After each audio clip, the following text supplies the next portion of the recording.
Si ayer tratábamos uno de los temas principales de la carta del apóstol Santiago el Menor, esta carta católica dirigida a la Iglesia Universal, no a una comunidad determinada, si ayer Santiago veíamos uno de los temas principales por los cuales es más famosa y por los cuales es más denostada por Lutero, aunque los protestantes han acabado aceptando esta carta como canónica, sobre la importancia de las obras para que la fe sea verdadera, porque una fe sin obras está muerta. Otro de los elementos más característicos y más conocidos quizás de esta carta es la vigilancia sobre la lengua, el uso de este músculo tan pequeño, tan fácil de mover, tan ágil y con el cual podemos hacer tanto daño. Yo recuerdo a un sacerdote mayor comparar a la lengua con un martillo con el cual podemos crucificar a nuestros hermanos y crucificar al mismo Señor Jesucristo por la importancia que tiene esta lengua que nosotros tenemos la capacidad de usar para transmitir tanto bien o tanto mal. Empieza Santiago, apóstol Santiago el Menor, en este tercer capítulo de ideas, no digo desordenadas, pero sin un orden concreto. Santiago va escribiendo según va viendo las necesidades de los destinatarios que él tiene en mente, que no nos consta que sea una comunidad en concreto. En este capítulo tercero empieza diciendo, hay muchos de ustedes que aspiran a ser maestros. Parece que estos maestros son un título, unos predicadores, algunos que están constituidos en autoridad y que se les llama así maestros. Y Santiago se considera a sí mismo uno de estos maestros. Y entonces les dice que tengan mucho cuidado, porque estos maestros, que evidentemente se dedican a enseñar, por lo tanto a usar la lengua, pues les enseña a usarla con mucho cuidado y a tener mucho respeto por este ministerio del de los maestros, que ya digo que puede asemejarse hoy a los que son autoridad en la iglesia, a los que tienen alguna cura de almas o a los que están encargados de predicar, a los que tienen que tomar decisiones sobre otros. Mucho cuidado, es un cargo que no hay que apetecer por aquello que hemos dicho tantas veces, volumus nolentem, ¿no? Que vemos que los cargos los usan aquellos que se toman tan en serio lo que son, que no quieren serlo porque tienen un santo temor, que lo hacen por obediencia. Los mejores obispos son los que no quieren serlo, aquellos que aspiran a serlo, por esto que denuncia tanto el Papa del carrerismo, con toda razón, pues pobres de nosotros, como tengamos obispos que han estado siempre deseando serlo, sin darse cuenta de que es una cruz muy seria y muy poco deseable. Si Dios te lo manda, pues habrá que desearlo, pero vamos, que se está muy bien así. Tengan por cierto que nuestra sentencia será más severa. Aquellos que estamos llamados a ocupar ciertos cargos, cierta jurisdicción, cierta cura de almas, ciertas responsabilidades, los cargos hemos de verlos como cargas y tendremos que dar cuenta a Dios. Entonces no está para pasearnos y vanagloriarnos, sino para ser más humildes y servir más. Y esto vale dentro de la iglesia y fuera de la iglesia, todo tipo de cargos y de puestos en los lugares de trabajo, dentro de la familia, toda esta jerarquía que es necesaria en la sociedad. Mucho cuidado con ir ascendiendo sin un sumo respeto y un santo temor de Dios, porque se nos exigirá más. Dice el apóstol, todos faltamos a menudo. Es esta pecabilidad universal, exceptuando a la Santísima Virgen María y a nuestro Señor Jesucristo. Si hay uno que no falta en el hablar, es un hombre perfecto, capaz de tener a raya su persona entera. Es muy difícil controlar la lengua, y para eso usa dos imágenes. El freno de los caballos, el que cabalga sabe, aunque sea por verlo en las películas, que al caballo se le dirige, se le manda por el freno, por el bocado, que también se llama, esas cuerdas que se ponen aquí en la boca y mediante las cuales al caballo se le frena o se le dirige a la derecha o a la izquierda. El caballo es conducido, las bestias son conducidas por la boca. Pues del mismo modo, nosotros también manejando la lengua, también somos dirigidos, como los animales. Y también los barcos son dirigidos con un pequeño timón, pequeño volante. Un barco enorme, una nave, se dirige a través de un instrumento muy chiquitito. Pues así nuestra vida se conduce especialmente por la lengua. Dice: a los caballos les ponemos un bocado para que nos obedezcan y así dirigimos a todo el animal. Fíjense también en los barcos, por grandes que sean y por recio que sople el viento, se gobiernan con un timón pequeñísimo y siguen el rumbo que quiere el piloto. Pues esto pasa con la lengua. Como miembro es pequeño, pero puede alardear de muchas hazañas y de muchos males también. Yo recuerdo que me decía mi madre, muchas veces nos ha dicho: el hombre es dueño de sus silencios y esclavo de sus palabras. Siempre estamos, no siempre, pero bueno, solemos estar a tiempo de decir lo que no hemos dicho. Y en cambio, por imprudencia, cuando hemos dicho algo que no debemos, ya eso es imborrable. Por eso tenemos que tener mucho cuidado a la hora de dar nuestra opinión, a la hora de hablar de los demás, a la hora de transmitir cosas que sabemos, sobre todo cuando son negativas de los demás, pedirle al Señor luz para saber si debemos hablar o debemos callar.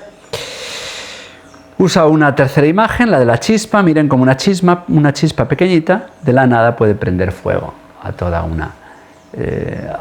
la madera. Una pequeña chispa puede hacer muchísimo daño. La lengua, mal usada por supuesto, representa un mundo de iniquidad y contamina a la persona entera, pone al rojo el curso de la existencia y sus llamas vienen del infierno. El hombre que ha domado toda especie de pájaros, ahora habla del domador. El hombre ha sido capaz de domar pájaros, de enseñar a hablar a los loros, de dominar a las fieras, reptiles y bestias marinas, pues en cambio ningún hombre es capaz de domar la lengua. Bueno, aquí hace una hipérbole, una exageración, porque no dice que sea imposible dominar la lengua, sino habla de una extrema dificultad. Si la lengua pesase más, nos pensaríamos más el manejarla y el usarla, pero como es tan fácil, por eso es tan bueno recordar que tenemos 2 oídos y una sola lengua, para escuchar más de lo que hablamos y aprender y ser más prudentes. Ningún hombre es capaz de dominar la lengua porque es dañina, inquieta, cargada de veneno mortal. Por eso usamos la imagen de la serpiente, esa lengua bífida, peligrosa, venenosa. La lengua es buena, con ella bendecimos al que es Señor y Padre, con ella enseñamos. No es algo malo, puesto que Dios lo ha creado y nos lo ha dado, pero que es muy difícil ciertamente hacer buen uso de ella. Porque tendemos a usarla con incoherencia. Con la lengua maldecimos a los hombres creados a semejanzas de Dios, y de la misma boca hay contradicciones porque salen bendiciones y maldiciones. Esto no puede ser. La liturgia omite los versículos 11 y 12 que siguen con este tema, usando 3 comparaciones para explicar que es una incongruencia, que está mal usar la lengua para el bien y para el mal, la debemos usar solo para el bien. Pues habla de la fuente, la higuera y la vid y el agua. ¿Acaso la fuente emana por el mismo caño agua dulce y amarga? Por el mismo caño no se puede. La fuente o es de agua dulce o es agua amarga. Elijamos la lengua, si usarla para el bien o para el mal. ¿Acaso puede la higuera producir aceitunas o la vid puede dar higos? Pues del mismo modo la lengua ha de producir frutos buenos, puesto que es de Dios, pero no puede producir a la vez un fruto bueno y un fruto malo. Tampoco el agua salada puede producir agua dulce.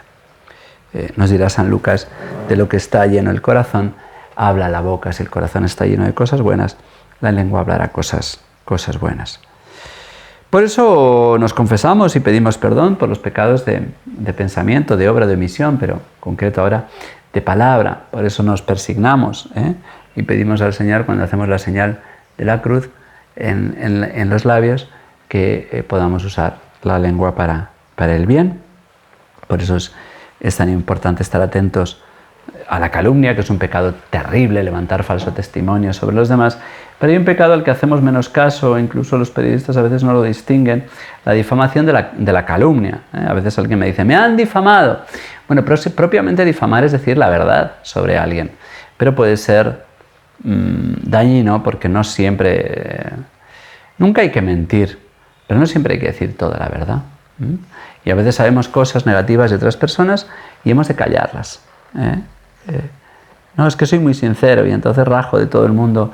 No, ser sincero es no mentir, pero no hay necesidad de hacer uso de todo lo que sabemos, y a veces hay que callar y a veces hay que discernir, y no es fácil. Cuando alguien hace algo malo, ¿con quién lo debemos hablar? Bueno, pues el Evangelio nos dice que con esa persona para corregirla o con alguna autoridad que puede poner fin a ese comportamiento, mejor a personas que aman a esa persona y le pueden hablar y corregir, pero la difamación hace mucho daño y además es muy difícil reparar ese mal. Nosotros cuando nos confesamos, pues hemos de reparar el daño que hemos hecho. Si hemos robado, no basta con que el sacerdote nos absuelva, tenemos que reparar, restituir lo robado, entregándoselo a la persona que nos ha robado, aunque sea sin delatarnos. No hay obligación de confesarse con los hombres y decirle a alguien te he robado, pero hay que restituir, hay que devolverla a la persona a la que se ha robado, y cuando no se puede, pues se restituye dándole a los pobres. En fin, es muy importante la reparación y a veces se nos olvida mucho en el confesionario que no basta con confesarse, sino que hay que reparar. Bueno, pues los pecados de la lengua son muy difíciles de restituir. A mí me gusta contar siempre aquel cuentecito de aquella señora que se confesó por ser muy chismosa y por haber calumniado y haber soltado una calumnia por todo el pueblo. Y el sacerdote, para hacerle ver lo difícil, lo imposible que es a veces reparar el mal de la lengua, le dijo, bueno, pues en penitencia vas a recorrer en todo el pueblo con una gallina, vas a ir desplumándola y vas a soltar por todo el pueblo las plumas de la gallina. Y una vez que hayas terminado y hayas soltado por todo el pueblo mientras caminas las plumas, vas a volver sobre tus pasos, desandar lo andado, y vas a ir recuperando una a una las plumas que has soltado. La mujer le extrañó mucho esa penitencia y le dijo, pero padre, eso es imposible. Le dijo, igual de imposible es ahora volver a reparar el mal que has hecho soltando esta calumnia, hablando mal de tu vecina. También pasa con la difamación. Igual que las plumas se echan a volar y se multiplican por todo el pueblo, pues cuando nosotros hablamos mal de alguien, del mismo modo se multiplican por todas partes lo que hemos dicho, y ya es imposible desandar lo andado, ya es imposible explicar a todo el mundo que lo que hemos dicho no es verdad, o que lo que hemos dicho hace daño, que lo que hemos dicho es injusto o exagerado, o aunque sea verdad, pero hemos hecho un daño, ya digo, irreparable.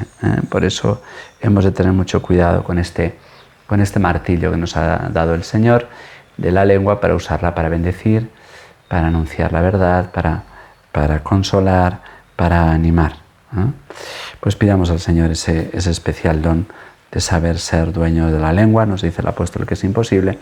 Bueno, lo que nos está diciendo es que es muy difícil y que hace falta mucha prudencia y mucha gracia de Dios. Pues hasta aquí la explicación por esta semana de la carta del apóstol Santiago. El lunes seguiremos. Mañana el padre José Joaquín hará la preceptiva explicación del Evangelio del domingo, y el lunes seguiremos para terminar la segunda semana. Terminaremos de explicar la carta de Santiago. Lo haremos de un modo completo, aunque el martes la interrumpiremos porque celebraremos el día de la Cátedra de San Pedro, pero leeremos toda la carta para la semana siguiente comenzar la Santa Cuaresma. Que la bendición de Dios Todopoderoso, Padre, Hijo y Espíritu Santo, descienda sobre ustedes y les acompañe siempre. Hasta mañana, si Dios quiere.